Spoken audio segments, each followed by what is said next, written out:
Save Our Summits is a new project to restore vegetation on the mountains of Acadia National Park. Restoring plants requires one key material, soil. And today, there's only one way to get the soil where it needs to go. That's right. We're going to haul it up by the bagful. I don't know how much to take. I don't know how much to take. How much should I take? I think I'm doing 15. Good for you. I think 15. No. 20 seems a bit excessive. You're going to give me 20 and say it's 15. I would never. Oh, it does feel like 15. Yeah, it's 15. Definitely. Yeah, 5. I am carrying 15 pounds of soil today, and it feels good. I don't think I took too much. We'll see if I feel that way when we're going on the trail, though. 72 volunteers are hiking soil to the summit of Sargent and Penobscot Mountains today. Tim Shorer and his 2 golden doodles, Cooper and Scout, are among them. Well, we live on the island, so we feel a certain amount of ownership or stewardship. I think it gives you more appreciation for the park and more insight to the park. When you can walk on a bog walk and say, we built that, or, you build a fence and that keeps people from wearing out part of the park. I feel it's important. It's a good use of my time. Participants in the event earn the title of Soil Hero.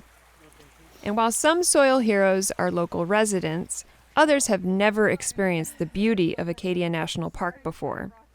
For 2 men from Connecticut, it's their first time in the park. The only park I've been to before this was in Arizona, so to see this much green and just forests right next to it coast is insane. I tell people I'm gonna come back here. Yeah, I'm gonna come back because I like it. It's very beautiful. Hiking's already like a very fulfilling feeling, getting to the top of a summit, looking around, and to just have some added service on top of that is great. We're headed to areas where hikers have unintentionally stomped plants out of existence. So this is an example of a type of location that we want to restore. A climate change adaptation scientist with the Schoodic Institute, Chris Nadeau is one of the top researchers for the project. So you can see here that there was probably one big island of vegetation, but now there's this path right through the middle, right? And that's so you can walk out and go see that beautiful view. Now, because the vegetation has been killed, that soil has washed away, right? And now plants can't regenerate in this space right here. And so the idea of what we'll do is we'll be filling these kind of areas in with soil and then letting the plants kind of colonize those soil patches naturally to kind of fill in these spots. And one important reason we need to do that is because right now, if we don't, then the erosion that's already happened will continue to expand. And so these islands of vegetation will just get smaller and smaller and smaller and completely disappear. Over the past 7 years, Nadeau has been experimenting with methods to restore those eroded areas. He finds that using burlap sacks and erosion fabric stops the soil from just blowing off the mountain. We don't want all the people that hiked soil up here today, we don't want that soil to just blow off the mountain. And then we've just raked in kind of seeds and microbes from the existing island of vegetation, and now we'll just let this regenerate on its own. And our research over the last 7 years or so has shown that that's enough. Just bringing up about an inch of soil and then just letting the plants colonize that soil naturally, that's enough.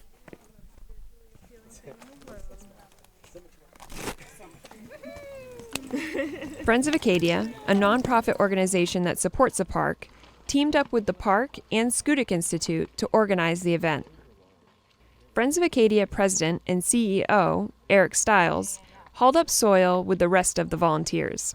Well, it was a pleasure to hike up here with you today. It really was, and you're keeping a good pace. Thanks, you too. What does it mean for you to participate today? Why was it important?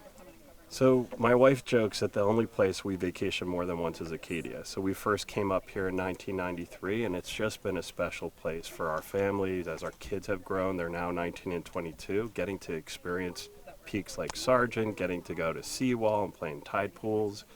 So the ability to come back and give back to a place that is so important, it's part of our heart and soul. It's powerful. This restoration is born on the backs of people that are giving freely of themselves, that are putting on their boots, putting on their backpack, and are, they are so proud to be part of this. So why not just drop off the soil with a helicopter? Acadia Public Affairs Officer Amanda Pollock says that method was considered, but in the end, park management decided it would be more beneficial and efficient to have volunteers carry up the soil.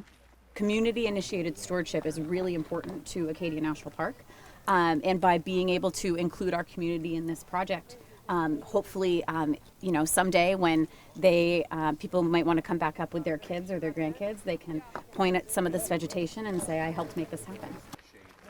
Today, volunteers carried over 1,500 pounds of soil to the summits of Sargent and Penobscot Mountains.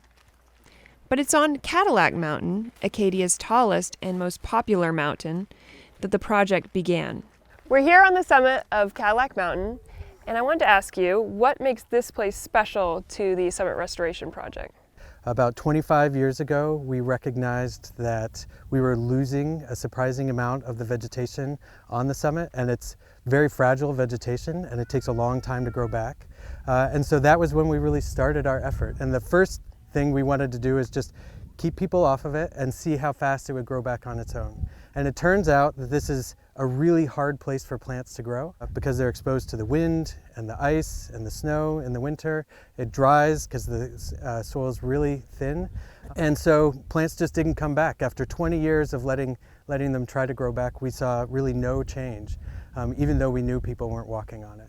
And that was when we realized that we needed to really take active action to restore the plants. Climate change is a major consideration when planning plant restoration. Many of the experiments being conducted atop Cadillac have to do with figuring out which plants will survive the predicted warmer temperatures and heavy rain events. As we're planning what plants and the strategies to use to restore, we really want to make sure that we're setting up the plants and the soils to be able to persist as the climate continues to change. So we don't want to necessarily set things up as they were in the past. We want to set things up so that they can survive into the future.